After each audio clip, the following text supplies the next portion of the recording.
Cooling. Engines want to get hot, so you need a system to keep them from overheating. Airflow. If you want to burn fuel, you need oxygen in the equation.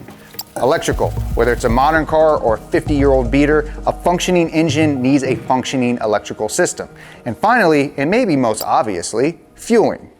Okay, so in order for compression and combustion to take place, we need a strong, sealed combustion chamber. That is our engine block, and it forms the cylindrical walls of the chamber, while piston rings mounted on the outside of the piston ensure a tight seal. Now in our case, the top two rings are called compression rings, and they form a seal between the piston and the cylinder wall, while the third ring, called an oil control ring, distributes a thin layer of oil on the cylinder so the piston can move smoothly up and down. Now inside the block are various coolant and oil passages called galleries to help keep the engine cool and lubricated.